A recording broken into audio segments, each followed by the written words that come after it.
The small town. The word America has well-developed grandiose associations for a Soviet person for whom it refers to a country of skyscrapers, where day and night one hears the unceasing thunder of surface and underground trains, the hellish roar of automobile horns, and the continuous despairing screams of stockbrokers rushing through the skyscrapers waving their ever-falling shares. We want to change that image. Skyscrapers, as well as surface and underground trains, are attributes of New York and Chicago, where there really is a lot of rumbling, noise, and rushing around. But even there, brokers don't run down the sidewalks knocking over American citizens. They simmer, invisible to the public, in their stock exchanges, making all kinds of shady deals in those monumental buildings. New York has very many skyscrapers. Chicago has somewhat fewer. Other big cities don't have many at all. Just 2 or 3 per city. And they rise up in a lonely way somehow, like a water tower or a fire lookout. Small towns don't have any at all. America is primarily a country of 1 or 2-story buildings. This is the primary unavoidable condition with which you will have to reconcile yourselves, comrades, if you want to see the energetic, smiling, yet at the same time sickly and oversensitive face of the United States. What traveler doesn't know that initial unrepeatable feeling of excited, almost infatuated expectation which seizes his heart on entering a city he's never been to before? Each street and alley opens increasingly more secrets to his hungry eyes. By evening, he starts to think that he's fallen in love with the city. The traveler constructs his first, truest, and henceforth unshakable impressions of the city based on the faces of the crowds on the street, the architecture of the buildings, the smell of the market, and finally, the color particular to that city alone. Later, he can live in that city for a whole year, study it in every detail, and make friends. Even later, he can forget the family names of those friends and lose the conscientiously memorized details, but he'll never forget his first impressions.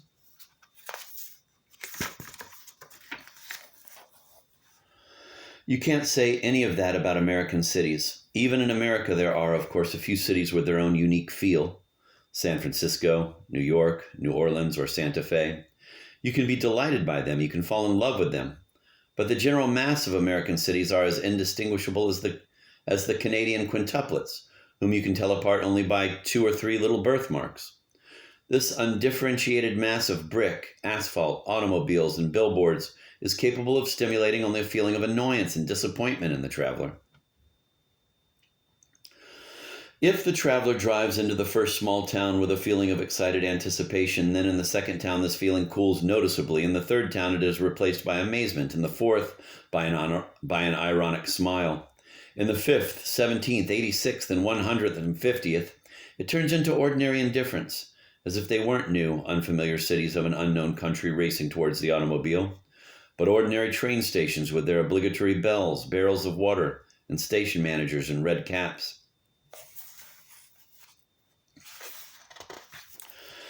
Here is a typical American city out west, figure 12. It has none of those basic features that give a city character.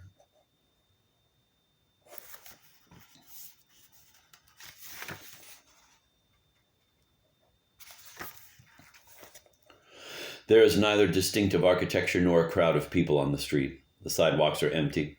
Instead, the road is full of automobiles. At first, we found this circumstance striking. Then we quickly got used to it. Even in Washington, there are almost no pedestrians. It's impossible to say whether they're sitting at home or hidden away in their automobiles. Advertisements, shops, and Ford or Chevrolet dealers are what give a town character. You can even buy tires in drugstores, more about the latter below. And all these features characterize absolutely all American towns. This little town is separated from the previous one by at least 1,000 miles, figure 13. There are exactly as many pedestrians as absolutely necessary to contradict the unbidden but persistent impression that the entire population of the city has perished. You see the same pavement, the same automobiles, and the same billboards. Maybe this town is just a little poorer, or perhaps the materials from which the buildings were constructed are slightly different.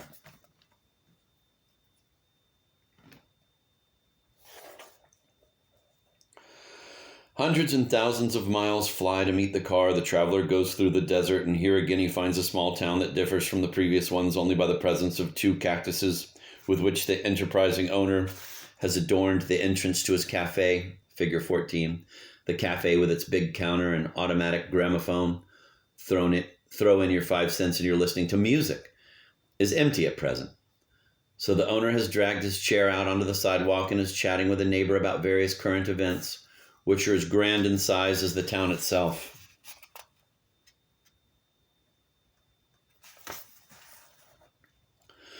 Even the smell of all American cities is the same. It's the smell of exhaust. All 3 photographs depict the business center of principal streets. These streets are called either Main Street, State Street, or Broadway. More often than not, they are called what they are, Main Street. Such streets go all the way across town and are divided into 2 parts. The lower part of the city, the business center, is called downtown, while the upper part, the residential area, is called uptown. The residential area of the American town is utterly deserted. Here is where the little 1 or 2-story buildings are laid out. People conduct their business, eat dinner, go to the cinema, and play mechanical billiards in the business area. But here is where they live. This part of the city is much nicer than the business area. Here there are trees and the houses have yards. One typical detail is that in America, the individual houses and yards in which you will always find little plank garages are never separated by fences. Americans evidently figured correctly that a fence isn't going to stop thieves and that there's no reason to fence themselves off from honest people. There is always a strip of grass between the sidewalk and the pavement.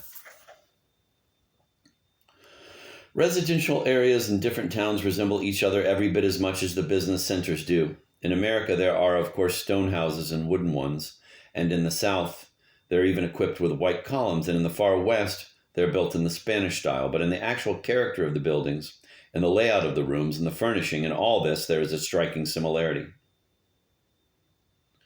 This picture depicts the residential area of a town in the East, figure 15.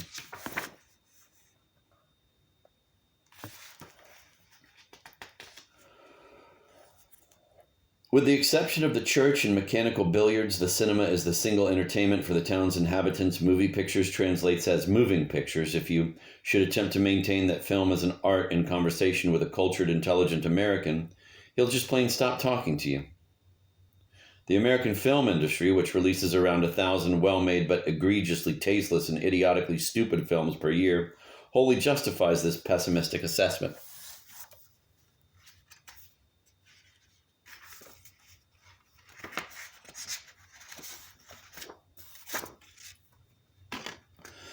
At the entrance to the movie theater in any American town, you can see a similar billboard with photographs advertising the latest film about gangsters, the young generation's favorite heroes.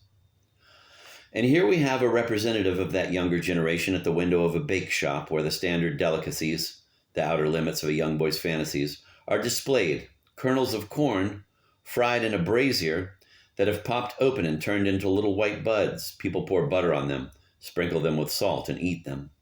Chewing gum, chocolates, little tubes with round lemon-flavored lozenges, salted nuts in packages made from transparent paper, and other 5-cent dainties, figure 16. At the center of the commercial life of the town, in the center of the business district, so to speak, is the drugstore. This is a completely different, purely American kind of commerce. Cigarettes, razors, kitchenware, haberdashery, alcohol, and books are all sold here. There's a bar here at which you can drink coffee or a glass of lemonade, or eat an ice cream. You can have breakfast, even lunch at it. Here, instead of a pharmacist, that medicinal adept who reads a prescription through his pince-nez with a meaningful expression or dispenses an enema for the baby, a young man in a white cap jauntily tilted to one side, or a coquettish young lady with curled hair working, quote, until she's discovered, end of quote, bustles around whipping cream, releasing noisy streams of seltzer water from the spigot, frying chicken and throwing pieces of ice into glasses with a loud clink.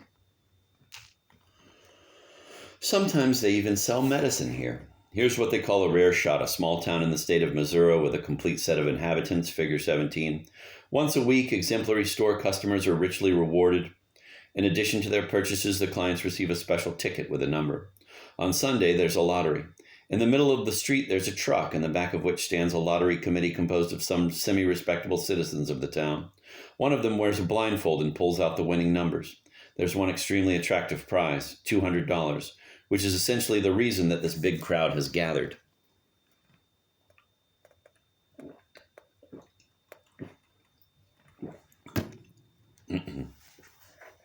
Sometimes the inhabitants of small towns engage in politics. Fresh traces of an election battle between Democratic and Republican candidates for a respected post. The state superintendent of public instruction, figure 18. The Democratic candidate's last name, unfortunately, is unknown since, in the heat of battle, Republican voters divested it of certain important letters. Apart from that, they also skillfully cut out both of the future superintendent's eyes. Maybe they're the ones who did it, figure 19.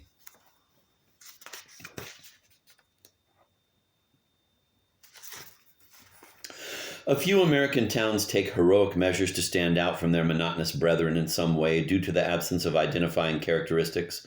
The municipal government of Redwood City in the state of California, afraid that travelers might take their wonderful little town to be just one of 20,000 other small towns, has hung an anxious sign over the entrance onto Main Street that reads, quote, Redwood City, end of quote.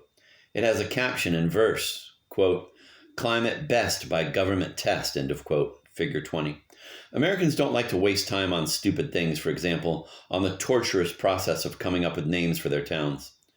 And really, why strain yourself when so many wonderful names already exist in the world? The entrance to the town of Moscow is shown in the photograph, figure 21.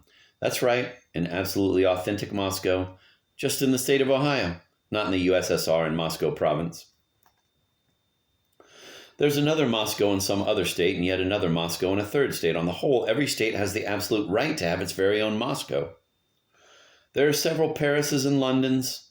There is a Geneva, a Shanghai, a Harbin, and an even dozen Petersburgs, one of which has a full 100,000 inhabitants. There is a Naples and a Florence. There is an Odessa. Not to worry if there's not only no Black Sea next to Odessa, but in fact no sea of any kind whatsoever, or if next to Naples instead of Vesuvius is the smoking chimney of a canning factory. The main thing is to find a pretty poetic name and without wasting any time. And now Moscow has been left behind. Once again, the road leads the traveler through the United States of America. Not even half an hour has gone by and already streetlights start cropping up along the road. That means there's another town coming up, and the traveler doesn't feel the excitement that by all rights he should feel. Even though at the city limits he is met by a touching sign, quote, welcome to Avon, end of quote. No! The city of Avon doesn't excite the traveler.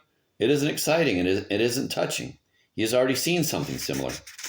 A new, even more touching sign, come again to Avon, end of quote, standing by the road that leaves that city, can't soften the traveler's now hardened heart, figure 22.